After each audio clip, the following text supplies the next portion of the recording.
I've asked everybody here to turn to page 181. These are the supplementary problems based on what we're talking about in this unit. So this unit is simple interest. Now, I might have titled it Simple and Compound Interest, because we are looking at what happens to your money when you put it into a bank, you put it into an investment, and you get the interest more than once a year. So we're talking about maybe getting the interest every month, or the interest every 3 months, and we talk about compounding. There are a lot of new phrases, new ideas that are involved in the unit, and on page 181, as we look at that for a moment, we have supplementary problems. And so, as I try to flatten out that page a little bit, things like this, the formula for simple interest, you know where that is in the book, I think. The APR is talked about. Why do we divide the APR by 12, and so on. So these are the questions in the unit, and we have a test tomorrow. So here's what I encourage you to do. And by the way, the admonition in this should be discussed in a study group. So here's the phrase. These questions should be discussed in a study group such as is meeting over in the Student Center before class, so that you have an opportunity to discuss something mathematically. I would suggest you look at these questions and write out your answers for 10 of them. This will be your opportunity for extra credit on this exam. So you have 10 questions to turn in tomorrow at the beginning of the hour for extra credit for your test on simple interest on separate paper. Okay, so you write these up in separate paper, turn them in to me with your name on it, and each one that's correct gives you 1 point extra credit. Yes, question? These supplementary problems on 181, and you're welcome to discuss it, come to some consensus, and if you all agree, then you'll all be wrong or all be right. So that's the downside. So if you agree and you're right, then you got the points. If you find you disagree, you might want to take a risk. So, but these 10 questions. Again, you will need your calculator, and what I have potentially in mind tomorrow, because the calculations are time-consuming, and we're going to look at some of the questions. I have some work on the board, and I want to look at that before we do other things. But some of the questions, like if I ask you to write the compound interest table for quarterly compounding for a year, that's 4 calculations you have to do. So what I have in mind right now is a 5-question test. Now you know the downside of that. 5 questions. If you miss one, you're at 80%. You're at the bottom end of the B range. Miss 2, you're at 60%. You're in a D. Miss 3, and you're in deep trouble. So the key here is try to make sure that you know what you're doing in each of the problems in the unit. And we'll talk about that today. But you were supposed to come in today with the problems done. And we're going to answer questions and look at some of those problems to see if you're doing them right. I will collect the book tomorrow, and we'll look through this unit, and keep in mind that we've skipped a couple of units getting to this. The unit we just skipped was simple closed curves. I'll come back to that later. And we also skipped large numbers and scientific notation. If it's of any solace to you, those units go faster and I believe are less difficult than what we are doing in simple interest, or what we did in how much. I'm trying to get the hard stuff out of the way before Turkey Day. The tryptophan for the turkey you will eat in Thanksgiving the following couple of weeks probably will have a negative effect. You'll want to sleep a lot. And then Christmas is right around the corner. So the idea is hit this stuff as fast and hard as we can, so once Thanksgiving is here and we're getting ready for finals, we can review. That's my hope. So I'm trying to get ready for a review period of time. Cool. So let's look at what we have on one of the boards. I'm going to will go to the right side of the board. And this is a problem you were supposed to have done. So we're going to look at this. This is where we have quarterly compounding. And what I now have to do is locate the problem. Is that page 175? That's what we'll look at. You're saying 175. Let me take a look. Yes, this is a simple interest test question that you were supposed to have done. So let me show you the question. And by the way, we've been doing a lot of work with $100. Now we're going for the big time. Let's go to the problem. We're going to invest $5,000. Okay, $5,000. And I want a compound interest table, and we're going to compound quarterly, and we have this magical 6% that's probably only going to be done in what? A long-term certificate of deposit. Maybe you've agreed to leave this in the bank for 3 years, and they'll give you all of 6%. Now, there's your annual rate, 6%. We're compounding quarterly, and we are going to do it on a principal of, bless you, $5,000. And this is problem 4. Sorry for that scrolling I was doing, a little bit uneven. So Will's going to go to the board for me, and let's see if we agree with the numbers you have written down in your problem for this. So the idea was you started out with $5,000, and you got $75 in the first quarter. So the question, how do we set that up? And what we're going to do now, Will, is just pan over to right here. And here was the setup. So let's see if we can go the setup and the solution. You sure can. That sounds good. We'll switch cameras. That'll make it easier. Okay, so this is my 6%. I'll just slide over here so we can see what I'm pointing to. 6% and the T, 1/4 of a year, quarterly. Now, one of the students in the last hour said, yeah, but isn't 1/4 the same as 0.25?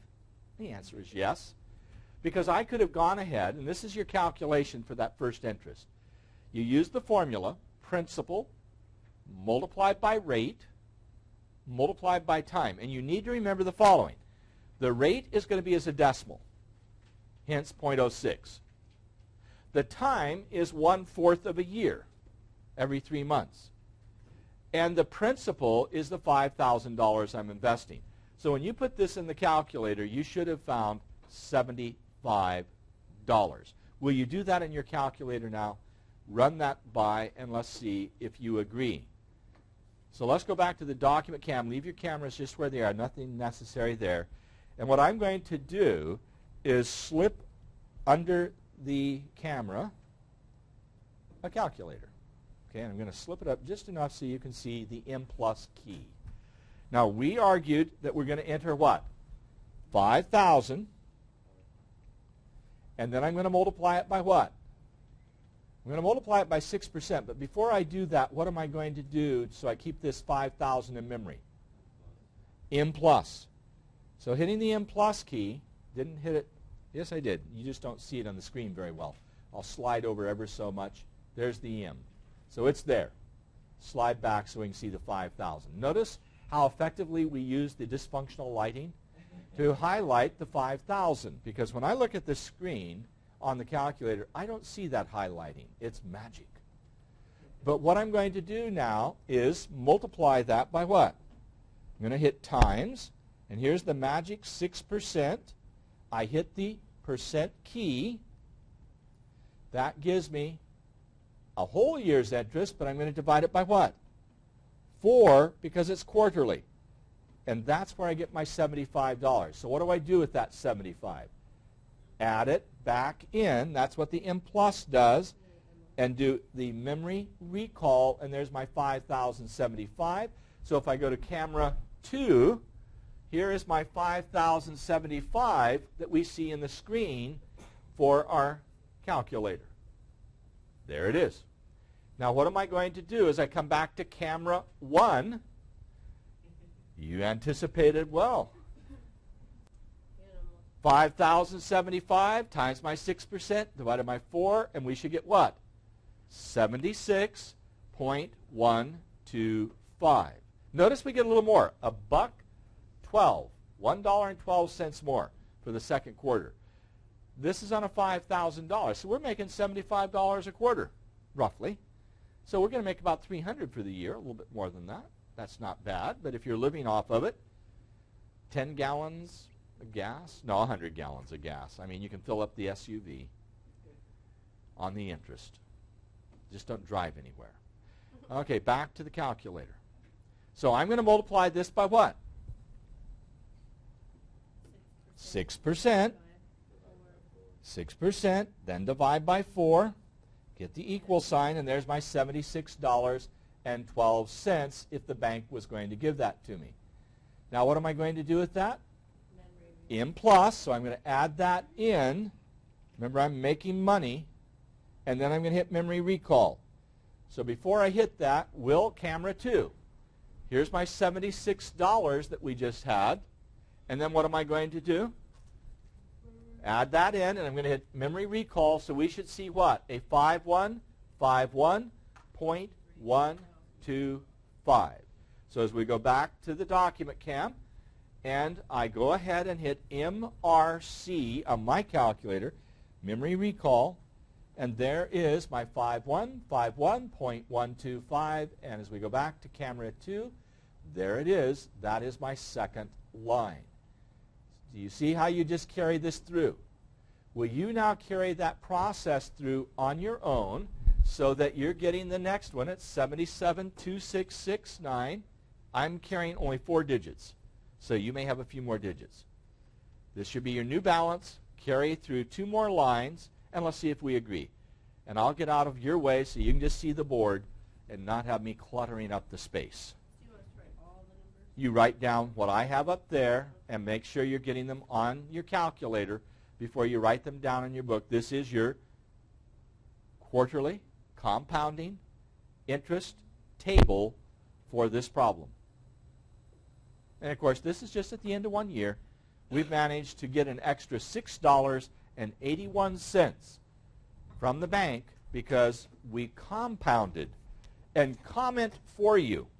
I know that people look at things like certificates of deposit where they may only compound quarterly and say, boy, I want to compound more often so I can make more money. Compounding continuously isn't going to get you that much more. We'll look at that problem in just a moment with a different calculator. Okay, but do you agree with these values on the board? You okay there? Now, what I want to try to do, if I can slip over here and sneak by the camera momentarily, I want to talk about how we did this problem. I remember this is going to be a different calculator I'm going to slip under here. Here goes. So this is the Sharp calculator. This is all of $11 in the MJC bookstore. So this you can buy with the interest off your investment and still have money left over. Yes, it is. It sounds like a McDonald's advertisement. Will was saying about the best value we could get there. Okay, now I have this set up for stat, but the minute I enter some numbers here, it's going to go out of the stat mode. So I'm going to hit a particular key. Remember the key from yesterday we talked about? Can you find it on the screen as you look?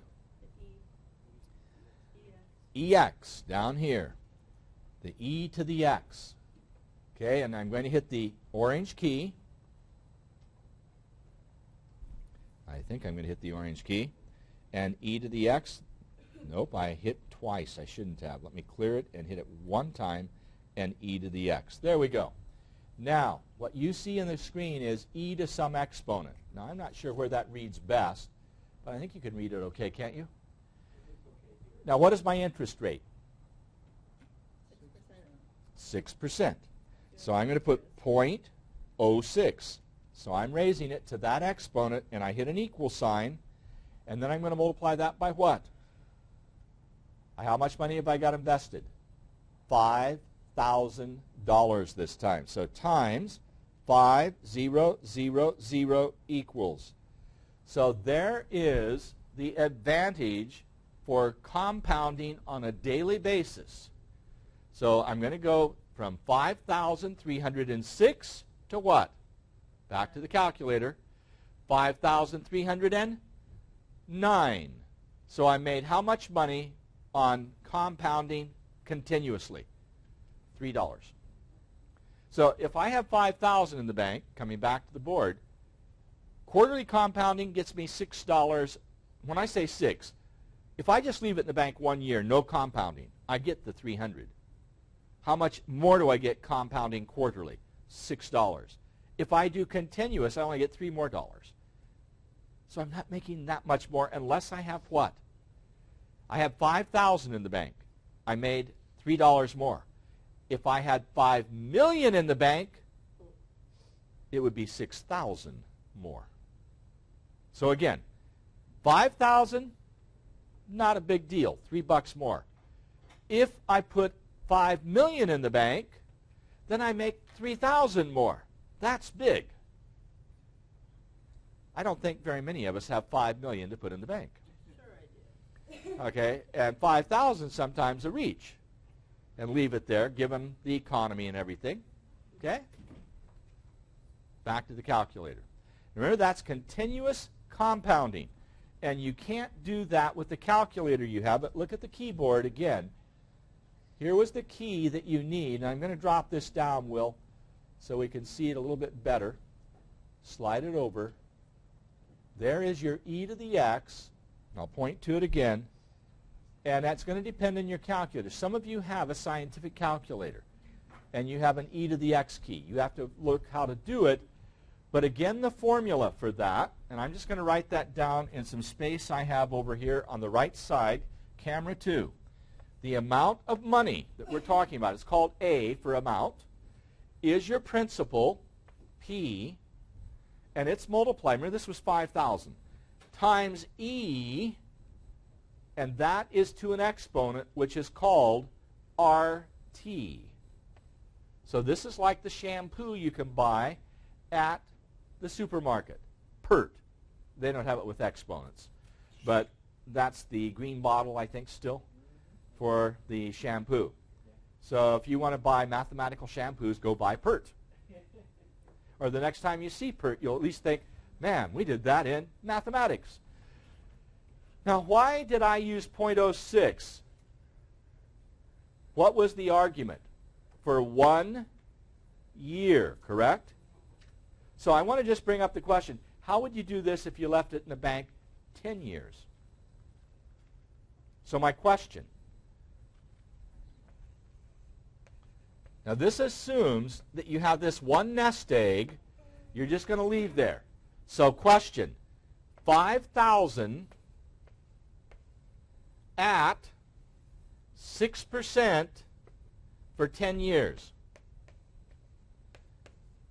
How much money would the 5,000 be worth? So the idea is you're thinking of retirement accounts, and you put 5,000 in the bank, you just leave it there. You never add anything to it. In 10 years, how much do you have? Continuous compounding, 6%. So let's go back to the calculator. So again, I'm going to hit e to the x. So I'm going to hit that gold key, and then I'm hitting this e to the x you see here. And when I do that and scroll down, there's your e to the power I want. Now, what am I going to use for my exponent? 10 times 0.06. So what does it become? What is 10 times 0.06? 10 times 0.06. No, my 0.06 was a decimal, and I multiply by 10. What does it do to the decimal? One place to the right, so my RT is going to be 0.6. So we're going to come back to the calculator. Remember, this is a scientific type of calculator. So I'm going to put 0.6 this time, not 0.06. Now I'm going to hit equals, and then I'm going to multiply by the number. But notice what's happening. I'm nearly doubling my money. So in 10 years, I've nearly doubled. Now we're going to look at that in a moment, but let's now multiply by what? 5,000, so times, and then I'm going to put 5,000 in, and then hit equals. Folks, I'm up to $9,110.59. So there's a very basic question that gets asked typically when we do these kinds of problems. We wanted to see what happened in 10 years, and we went up to, what was the figure again as we go back to the document camp? Over 9,000. How long do I have to leave the money in as we come back to double it. At 10, I nearly did it. The rule at the old 6% was 12 years. So let's see what happens with the same problem with 12 years. Now note what I did with 10 years. I multiplied 10 times this and got 0.06. If I multiply by 12, what will I get? 0.72. Multiply 12 times 0.06, you should get 0.72.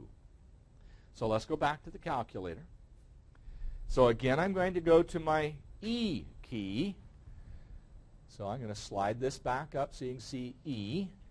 So I'm hitting, in this case, a gold key and the e to this x, slide it back down, and what's my exponent? 0.72. Hit the equal sign, and notice 2.05. I've doubled my money. That's your multiplier. So if I multiply by 5,000, I'm at 10,272. I doubled my money in 10 years. Now, with camera 1 center for me, please, Will. So the argument is, in 12 years, I'm doubling my money if it's what interest rate? 6%. Now, how do you get 6% interest? You're going to have to leave your money in an account for maybe 12 years and promise that to get that kind of interest rate. I don't think you're going to find much above about 4 or 5% right now if you leave money in, if you agree, for example, 36 months. Now, what's your gamble, your risk, if you tie yourself into an interest rate at 5% for 3 years? If the interest rates go up, you don't get the extra money. But you are protecting yourself if they do what? You go down. You're playing your own game of risk. You're just like throwing the dice at Vegas because you don't know what's going to happen to the interest rates. Now, it's been a long time since interest in a bank account was at 6%. I mean, a very long time. So what happens if your interest rate is at 3%? Notice what happens now. 0.03 is your interest rate. Multiply it by 12, and you're at 0.36. I'm going to do the same problem at 3%. So back to the document cam. And then we'll be done with this part. Here's my e to the x. So again, I'm going to go to that e to the x key.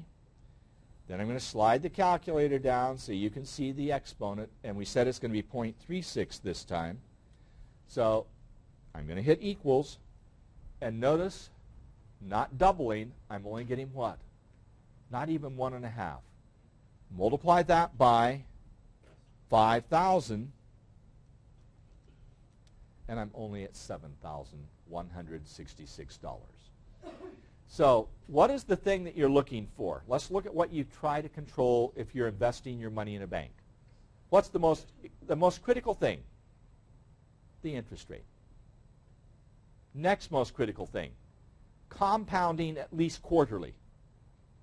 So increase your interest rate, compound at least quarterly, and then what?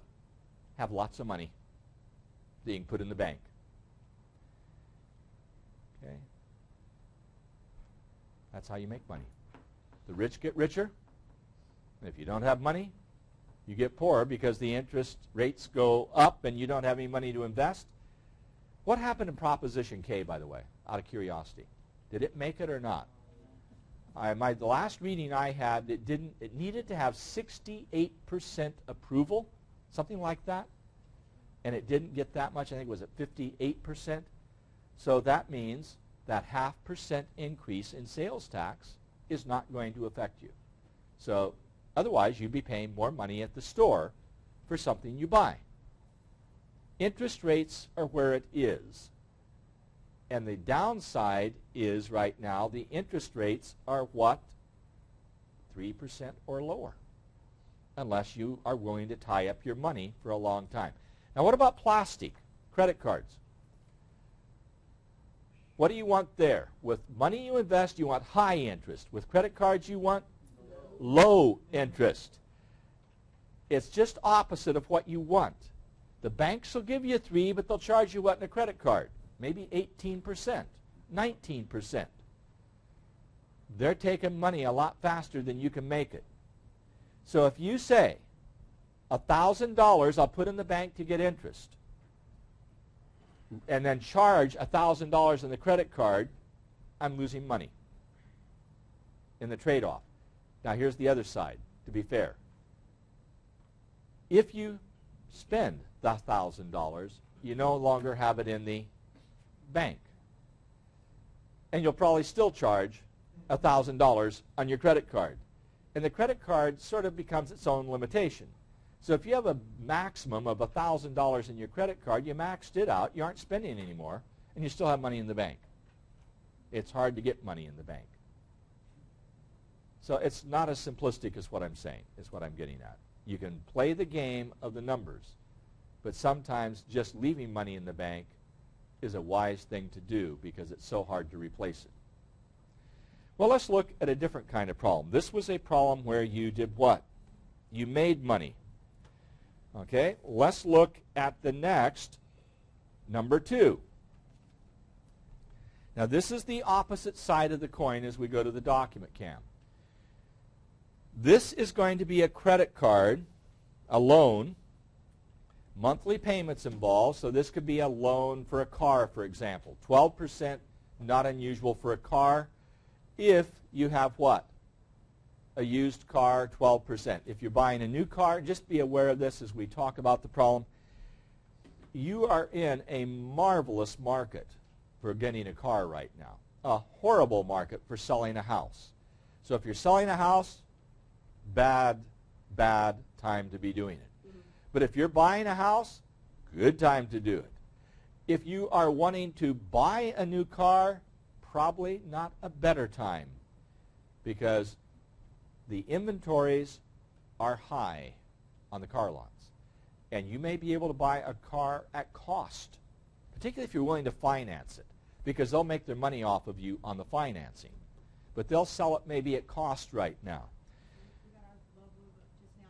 Yeah, below Blue Book, I suspect, and a great deal. Yeah, that's, if you're going to buy a car, yours died, right? And so, okay, so that's good. So your car dies, you get a new one right now. Best time to have a car die. Okay, if you're going to have a car, do all the things you don't want it to, now's the time. But typically, what kind of interest rate are they going to provide you? Well, you hope it's down around 7, 8, but oftentimes this interest rate that we're looking at here at 12% is pretty typical for a car loan. So you have 12%, you have the first 3 months of a payoff table, so let me slide this over. This is the other side of the coin for a loan of $100. Now, if it's $10,000, we just multiply everything by what?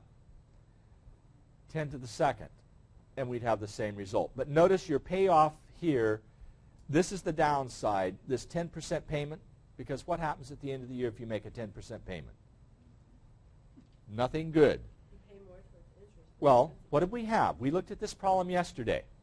What did we have, or the day before, what did we have at the end of a year if you pay off 10% on $100? $33 still owed. You don't pay it off paying 10%. So rather than paying 10%, take that first payment you make at 10% and keep making that payment. So if it's a $10 plus payment, you just pay $10 a month. You'll pay off the loan in 1 year. So we're going to have a payoff table based on what? A 10%. So at this point, let's look at what we had over here on the left side of the board, Will, with camera 2, where I have some calculations. This was based on a 6%, but we'll get the same idea. So let's look at what we did doing the payoff table. Now this was based on 6%, not 12%. But the rate you have, in this case, is going to be what? We said a 12%, right? So it's just double this. The time for a payoff table is 1/12. The principal is the $100. Here's the formula we use. Principal times rate multiplied by time. So this is 100. Instead of 0.06, we'll do 0.12. And so instead of 50 cents, we'll double it. We'll have $1 in interest. So the question, as we come back to the problem, and then what I'm going to do, is come over to the side board. So as we come back to the problem, bring camera 2 over to the side. And what I will do is run a payoff table based on these numbers. So again, here's your numbers. Look at it. Monthly payment. And your test is going to look a lot like this. So get used to the way it's stated. We're going to do a payoff table. Okay, so a payoff table it is. And I'm going to have to find interest for the first month. So let me go ahead and make a table here. Okay, Will, anytime you want to cut, you can. So I'm just going to try to make a payoff table. And if I ask you to do a payoff table, then you're going to have month.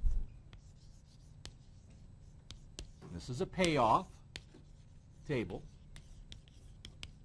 And because it takes so much time to do these, I'm thinking maybe of only 5 problems. So you have the first month, the second month, and is it 3 months in this problem? Is that what I ask you to do? Yeah. So you aren't having to do the whole table. And your interest rate, so I'm going to have, let's see, I think the way we did it was we had the build payment. No, but on your payoff table, you look at one in your book. I want to do it consistent with what's in your book. Is the first one the amount billed? Amount paid. Amount paid. Okay, so let me put amount paid first. Okay, so amount paid, then what is my next column? Balance. Interest. So we're going to take the balance plus the interest, and then this is bill that they'll send out. So this is the typical payoff table. So we had $100. So my first interest, so in a sense, my balance was $100, and my interest is going to be the $100 times the 12% times the 1/12. Agreed? And you should get that interest, what I'm going to call I sub 1 for the first month. Your interest is $1. So I have $1 here, and my balance will build 101. Now, the argument here is I'm paying a 10%. What is my shortcut for paying the 10%? Move the decimal one place over, so my payment is going to be $10.10. Now, my argument here, if you've just managed to charge something and you want to pay it off in a year, then make this payment of $10.10 every month. You'll have it paid off in a year. If instead you do 10% each time, you are going to have money that you still owe at the end of the year. Now, just a comment, an amortization table instead of a payoff table. Amortization. So let me write that word up here.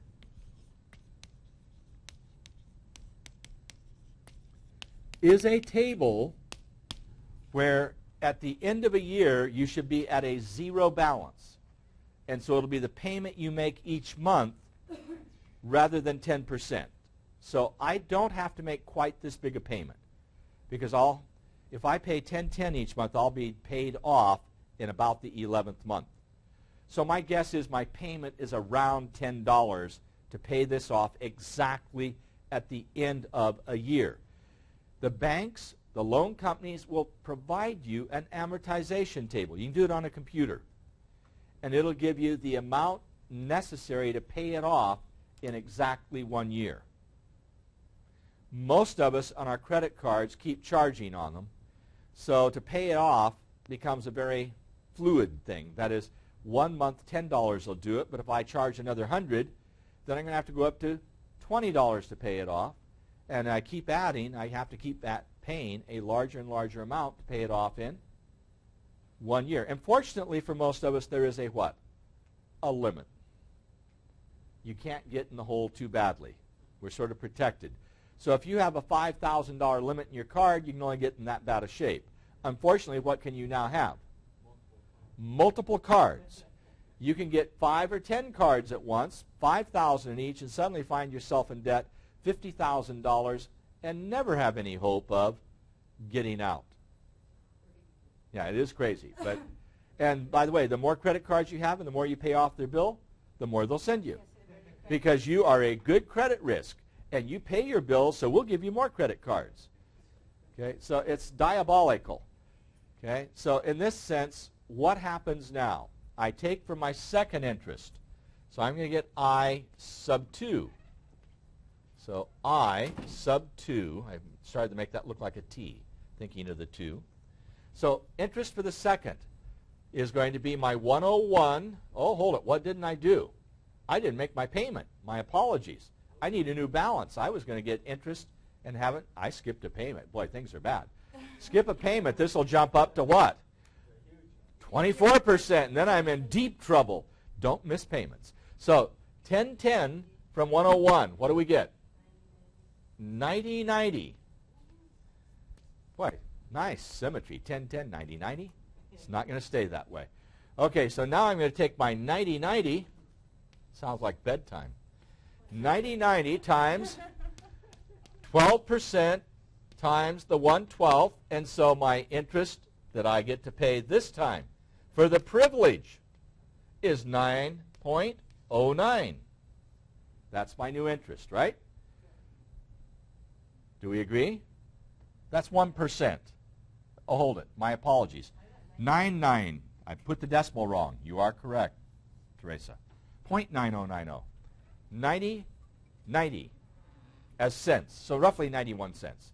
Now add this up here, and what?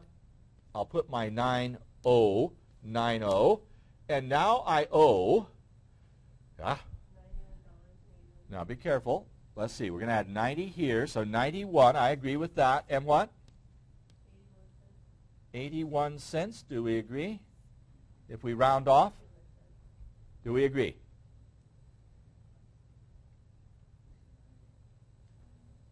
Well, I get, if I add 0.9090, then I'm going to get 91.8, and then it's 0.9, and so what Teresa did is round off to 81.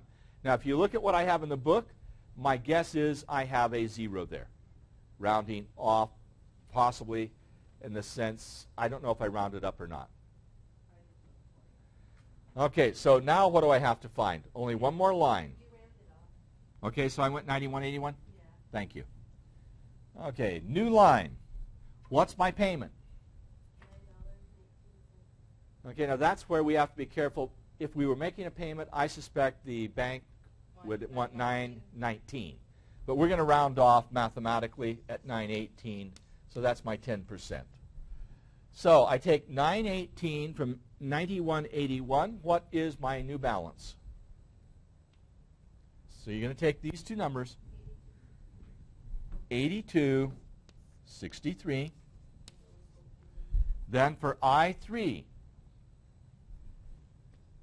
interest for the third one is, so I have 82.63 times my 0.12 times 1/12. And by the way, this is a nice problem because what is 12 into 12%? 1%. That's 1 over 100. So all I have to do is move my decimal 2 places to the left, and so I have 0.8263. And the idea is if you add your interest to your balance, you get the bill that I don't really want. So what do I have this time? 83.46. Now let's see, that would be 8, 2, 5, yeah, I go 8, 3, 4, 6 rounding off. You're done. So do you want us to round off? No, I want you to round off as we did here. Up or down? Round off mathematically. Okay. Round off mathematically, and in this case, since my next digit is a 6 after the 5, I would have rounded off 8346. I don't know if I was consistent in the book. Yeah, that's what you thought in the book. And that would make sense. You only did 2 months. Because in the book it shows Another line. Okay, so this was just my starting. So this, I guess, is your first. So we'll call this 0, this 1, this 2, and you finish it. Okay? So I'm considering this first, second, and third. We got it? Let's leave that on the board. That is the opposite of side of the coin of doing an interest table. Now, I want to introduce one more idea that's in the book, because as you look at what's done here, if you're going to do 365 days a year, you don't want to have to do it the hard way. So I introduce a shortcut. I like that. Okay, and this is on page 173. Now, the argument is, how do you get an interest rate that you can use if all you want to know is your balance each month? So these are the calculator steps on page 173, and I just want to present this as part of what's shown here. This is to take 10,000 compounded quarterly. So this is very similar to what we did on the first problem we did on the right side of the front board, but I'm not going back there, Will. So that was a 5,000. We just, at some point we have 5,000 there. We've doubled our amount. We're at 10 grand. 10,000. Now, at this figure, compounded quarterly at 8%. Notice what I'm telling you to do in the calculator. So turn your calculator off and on again. So you're going to take your 0.08, follow these steps. You're going to take your 0.08, you're going to divide it by 4. That's going to give you 0.02. You're adding 1, and you're hitting M+. Look at that number. So again, I'm going to write on the board what we just talked about. This is the key. I'm doing quarterly compounding, so it's quarterly compounding. How many times a year then? 4. Agreed? So that's why I took 0.08 divided by the 4. Because when you do your problem, look at what you do. Your interest is your principal times your 0.08 divided by 4, because you had it 1/4. Agreed? So all this has done is put this together. Now back to the document cam. Then I hit equals. So that's going to be a 0.02. Then what did I do? I added 1 plus 1. And then I hit an equal sign and an M+. Now I want you to see what happens. If I take 10,000, to find my new balance, I have the 10,000 plus what? The 10,000 times this 0.08 times 1/4, which is my what? 0.02. So I have 1,000 times 1 plus, I'm sorry, 1,000. 10,000 times 1, and I think I want to make that a little bit easier to read, Will, so I'm going to rewrite it. 10,000 times 1 plus 10,000 times what? 0.02. Now I'm going to use something that's algebraic. I'm going to factor. I'm going to pull the 10,000 out from both of these products and put it out here in front. What do I have left? 1 plus 0.02, which is exactly what this does. So it says that 10,000 times my 1.02 will give me the amount of money in the bank at the end of the first quarter. Will you multiply that for me? Do what it's asked here. So you have this in memory, right? But that's what you see in the screen. Now multiply by 10,000, and what do you get?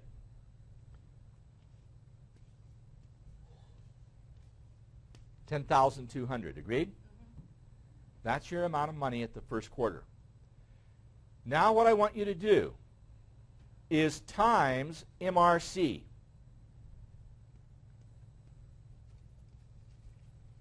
Your memory recall, which for your calculator may be MR or MRC. What do you get next? You have 1.02 in memory. You multiplied by 10,000 and got 10,200. Now I just want you to take that number and multiply by memory recall. What number do you get? 10,000? No. Multiply that by MRC again. 10404. Agreed. Multiply by MRC again. So times MRC. 1061208. Now, times MRC one more time, 10,800 and what? What is it? 2432. Now, I'm going to leave that there. We're going to come back to the calculator. This is the shortcut time. Back to center on this. We're going to do the following. You aren't obligated to do this. You can do it the hard way, but this is a nice way of doing it. So this is just a suggestion. Okay, let's try that, Will. First thing I said is take your interest rate, which is 0.08, divide by the number of times you compound per year, which is 4. That gives you an equal sign.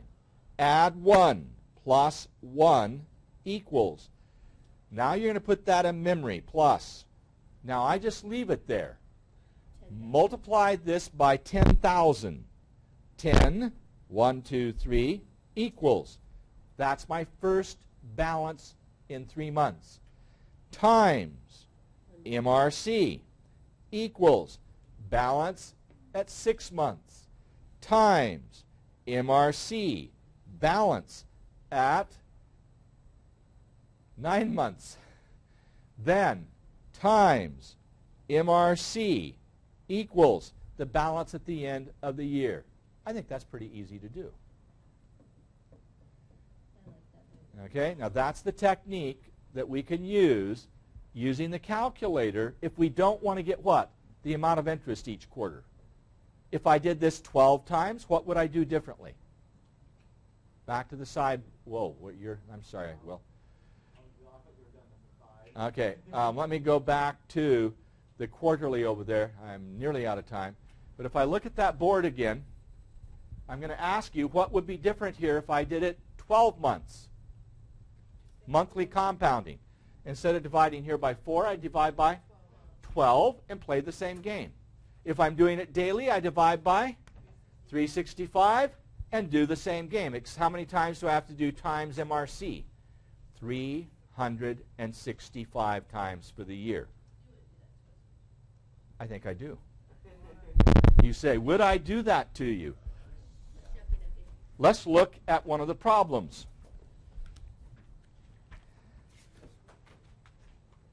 Let's see. I do it for 2 years. Do I do it for 365? Okay, this is after 2 years. I thought that I may give it to you for, I guess I didn't do a whole year. That disappoints me. Okay, let's see. I don't see something here for 365 times, so I'm really discouraged. Okay, so with that, Will, I'm out of time. So for those of you with your calculators, you need to have a calculator, the 4-function type, for what I'm doing on the test tomorrow. So before I answer any questions, I'm out of time. As far as the broadcast, I'll answer questions after we go to the slide. And